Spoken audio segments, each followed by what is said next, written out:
What's going on, guys? I'm Steve. Welcome back to the channel. Welcome back to another video. If it's your first time stopping by the channel, hit that subscribe button. Trust me, you won't regret it. If you're a returning subscriber, as always, guys, welcome back, and I do appreciate the support.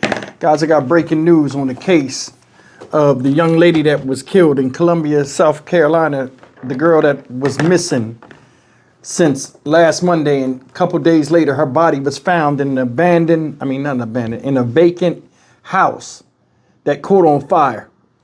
And the news broke a little bit last night. I reported on it this morning. Well, breaking news, they got 2 people arrested and charged with the murder of this young lady, Kenaya Baker, age 13. And I'm about to show you the press conference and listen to what they say happened to this young lady. Absolutely heartbreaking. And what's crazy is females did this to her. 15-year-old girl and a 16-year-old girl that's in custody right now. Police said they show no remorse. And it's concerning that in society, young kids are acting as psychopathic as grown-ups. Here's what they have so far. Check out the press conference. Very interesting.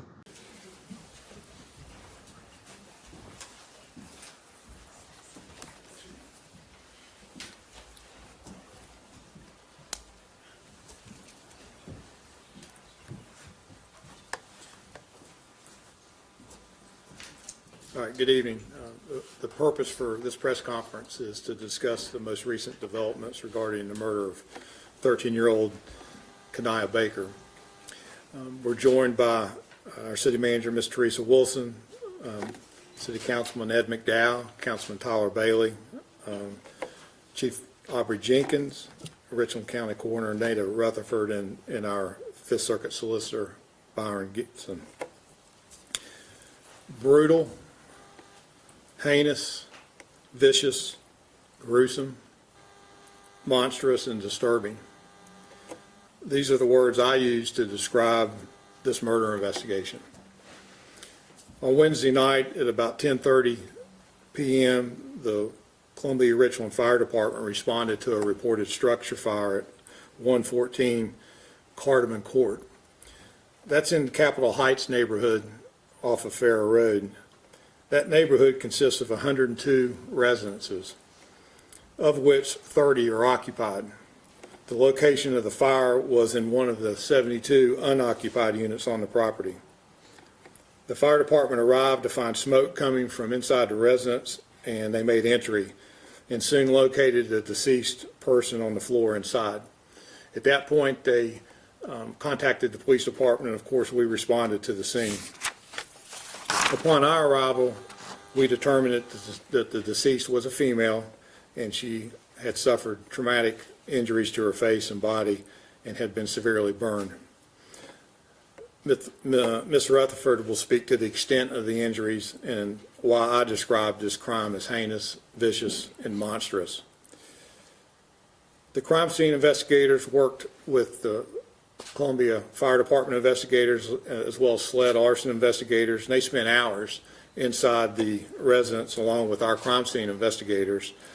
For the rest of the night, it was over an 8-hour process to complete the investigation inside the house. Our officers documented the important trace evidence and blood evidence in the house, and of course our fire subject matter experts worked to determine the origin and cause of the fire. The next day, investigators met with the Richland County Sheriff's Department. The reason we did this is there was no identification found on the body or any evidence inside the residence that would help us identify the victim.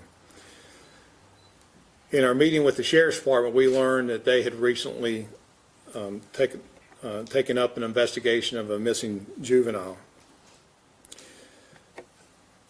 We learned that juvenile was similar in size and age to our victim, so we thought that there was a possibility that they could be connected. We worked with the Richland County Sheriff's Department's DNA lab and the coroner's office to ultimately determine that our victim was in fact their missing juvenile. And I'll invite the coroner to elaborate on that identification further in just a minute. We're very appreciative of the assistance that we received on the scene by our Columbia Fire Department, our SLED arson investigators, and the coroner's office. This has been a extremely difficult case to work. I've watched our investigators work literally nonstop since Wednesday, and I really mean nonstop, day and night. They have conducted themselves in just the utmost professional way in very difficult circumstances. Let me talk about our two suspects. Overnight, we've arrested 2 people. Our first suspect is a 16-year-old female. Her last known address was in Columbia.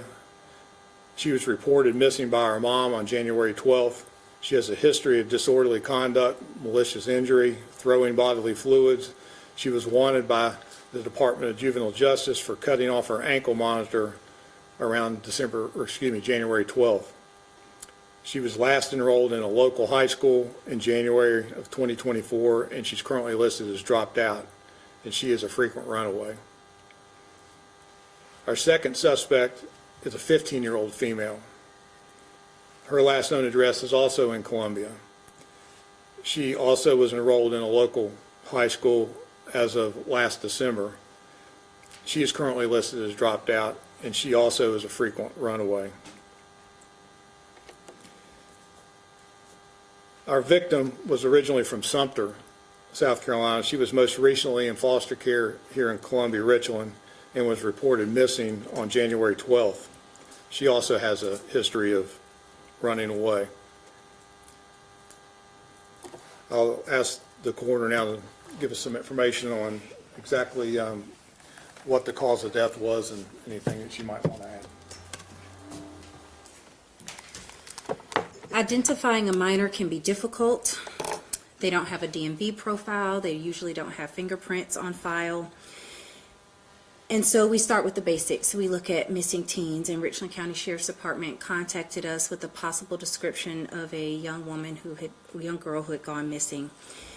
Unfortunately, the description that they were giving to us did not match what we had in front of us. And unfortunately, the description provided of Kanaya Baker was so different, in fact, that even the pictures that they sent of her just did not seem to match up. Due to severe trauma to her head, face, and body, visual identification just was not possible. And so we had to turn to science. We contacted Sheriff Leon Lott and asked him to please run DNA from dirty clothing found at the foster home that her foster mom brought to us. We used that clothing to extract DNA, and they were able to run that. We also simultaneously obtained dental records so that we could match the dentals from her last appointment. We were able to confirm that the young girl found in the burning house on Cardamom Court was that of missing teen Kanaya Baker. The manner of death is not an accident, and this is not a suicide. This is a horrible homicide. Her cause of death is blunt force trauma. And I want to address some rumors that I've seen online and from several media outlets who have called. She was not pregnant that we could visually see at autopsy. We're still waiting on slides, but at this time we do not have a confirmation that she was pregnant at the time of her death. Kanaya was bludgeoned, stabbed, and burned.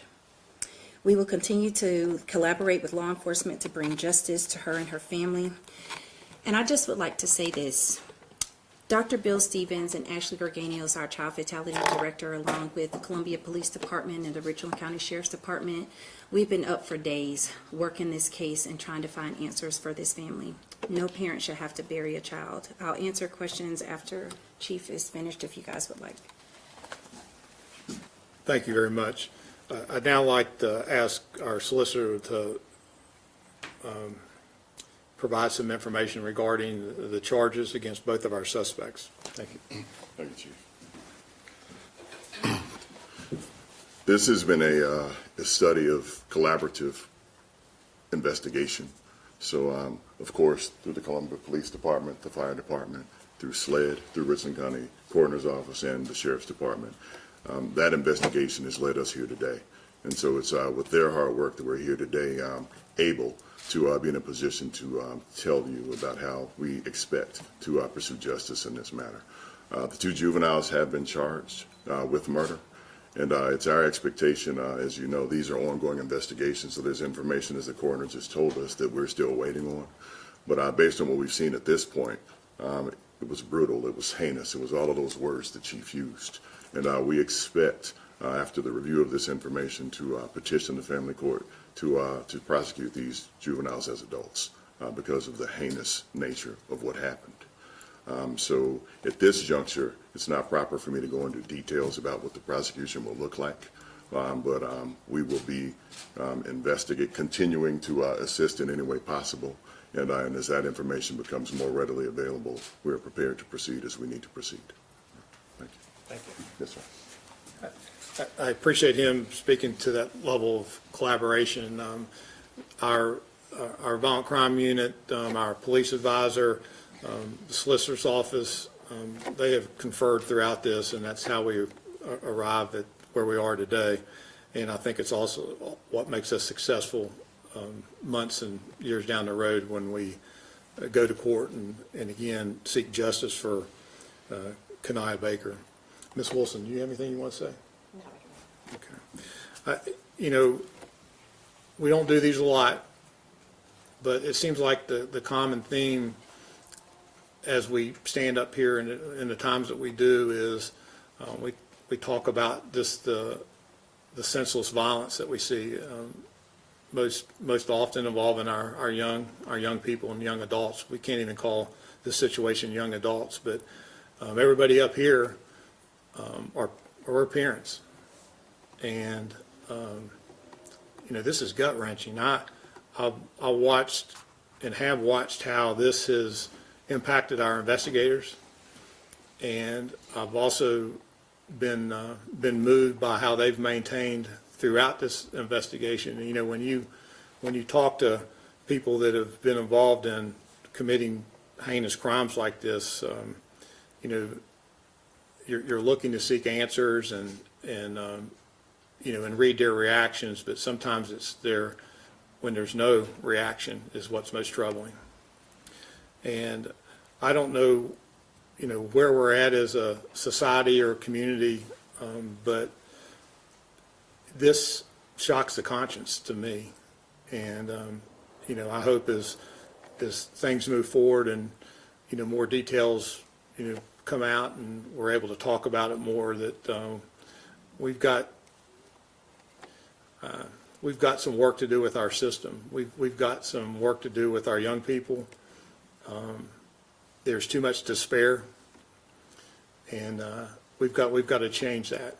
And I know that we've got the right people to do that, and I hope we're able to do it soon. We'll take a few questions. It will be limited on what we can answer, but I'm glad to answer a few questions.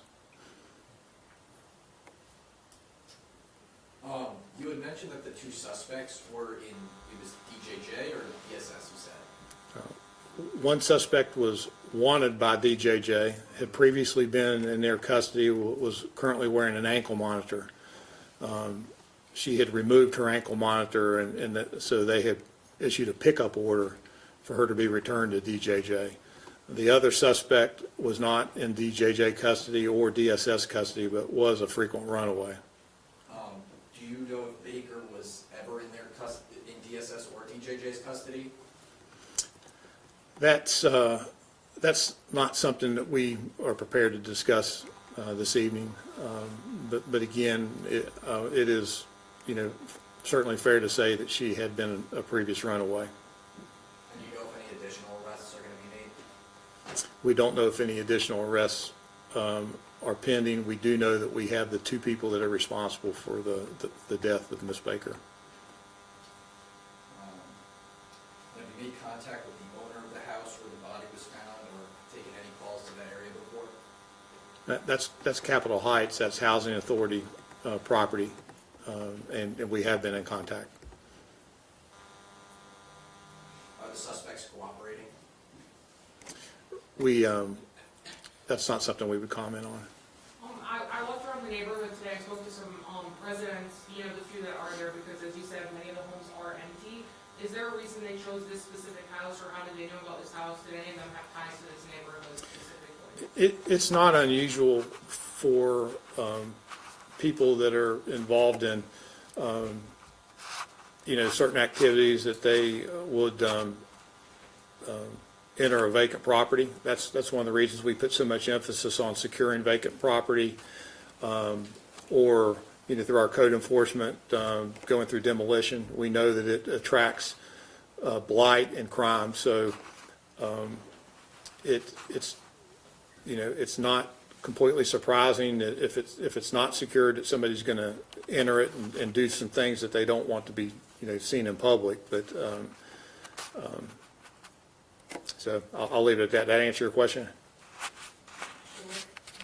Is there any evidence that the house was set on fire on purpose?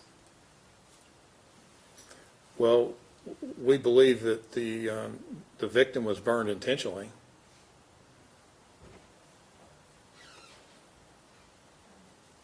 Is there any, you know, we're seeing a lot of, just everywhere, not just the city of Columbia, we're seeing a lot of, you know, youth in general acting up. Is there anything you want parents at home, or any message you want them to know when we talk about situations like this?